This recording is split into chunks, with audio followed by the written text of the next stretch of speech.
प्रदेश के तिरुपति मंदिर के लड्डू पर सवाल खड़े होते हुए नजर आए। उसकी पवित्रता, शुद्धता को लेकर विवाद गहराता गया। यहाँ तक कि आंध्र प्रदेश से बवाल अयोध्या तक पहुँच गया। कहा गया कि ये लड्डू राम मंदिर भी पहुँचा। ये विवाद तब शुरू हुआ जब तेलुगु देशम पार्टी ने लैब रिपोर्ट के हवाले से जगन मोहन रेड्डी के नेतृत्व वाली पूर्व सरकार पर सनसनीखेज आरोप लगाए। उन्होंने कहा कि जगन मोहन रेड्डी की सरकार में मंदिर के अंदर लड्डू में सुअर के मांस की चर्बी, गाय के मांस की चर्बी और मछली के तेल का उपयोग किया गया था और भक्तों को बांटा जा रहा था। विवाद अमित शाह तक पहुंच गया है। अमित शाह को बकायदा चिट्ठी लिखी गई है और अपना दर्द बताया है और न्याय की गुहार लगाई है। चिट्ठी में क्या कुछ कहा बताएंगे। उससे पहले बता दें कि टीडीपी के दावे के मुताबिक वाईएसआरसी सरकार के कार्यकाल के दौरान तिरुमाला मंदिर ट्रस्ट को प्रसिद्ध तिरुपति लड्डू प्रसादम बनाने के लिए जिस घी की आपूर्ति की गई थी, उसके सैंपल का लैब टेस्ट कराने पर उसमें जानवरों की चर्बी और फिश ऑयल की मिलावट का पता चला है। सत्तारूढ़ तेलुगु देशम पार्टी ने दावा किया कि गुजरात स्थित एक लैब ने मिलावट की पुष्टि की है। वहीं इस पूरे मामले पर जगन मोहन रेड्डी का भी बयान आया है। जगन मोहन और उनकी पार्टी वाईएसआर कांग्रेस ने इस विवाद पर आंध्र प्रदेश हाई कोर्ट का रुख किया है।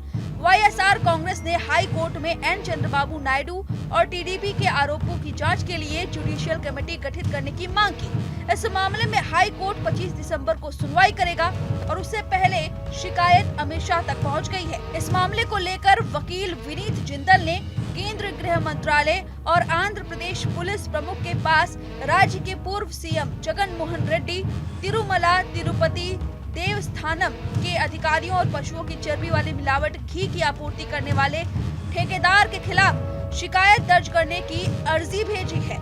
यानी कि पूरा मामला अमित शाह तक पहुंच गया है और उनसे न्याय की गुहार लगाने की बात कही गई है। वहीं मुख्यमंत्री चंद्रबाबू नायडू ने कहा कि मैं राज्य के लोगों से आग्रह करता हूं कि एनटी रामा राव ने तिरुमला में भोजन की पेशकश शुरू की थी। आज के दौर में वहां खाना भी घटिया क्वालिटी का परोसा जा रहा है। प्रसादम के बारे में भी कई शिकायतें हैं। इसे बनाने में उपयोग किया जाने वाला कच्चा माल निम्न गुणवत्ता का है। इस पवित्र मंदिर में अपवित्र कच्चे माल का उपयोग किया जा रहा है। हम ये सारी गंदगी साफ करेंगे। इस काम में लोग दिन ब दिन और अधिक योगदान दे रहे हैं। कम से कम अब तो एक उचित व्यवस्था स्थापित होगी और आप सभी इसे एक पवित्र काम के रूप में लें। वहीं आंध्र प्रदेश के उप मुख्यमंत्री पवन कल्याण ने कहा कि वह लैब रिपोर्ट के निष्कर्षों से बहुत चिंतित है। प्रसादम में मछली के तेल और जानवरों की चर्बी के मिलावट की पुष्टि की गई है। उन्होंने कहा कि वाईसीपी सरकार द्वारा गठित टीडीडी बोर्ड को कई सवालों के जवाब देने होंगे। हमारी सरकार यथासंभव कड़ी कार्रवाई करने के लिए प्रतिबद्ध है। अब हमारे धर्म की रक्षा के लिए सनातन धर्म रक्षण बोर्ड के गठन का समय आ गया है। तिरुमाला तिरुपति देवस्थानम की ओर से इस मामले में कोई आधिकारिक बयान अब तक नहीं आया है। हालांकि टीडीडी ने घी की गुणवत्ता जांचने के लिए 4 संसदीय विशेष समिति का गठन किया है। अब देखना होगा कि अमित शाह तक पहुंची शिकायत पर क्या कुछ होता है। फिलहाल ये बवाल गर्मा गया है।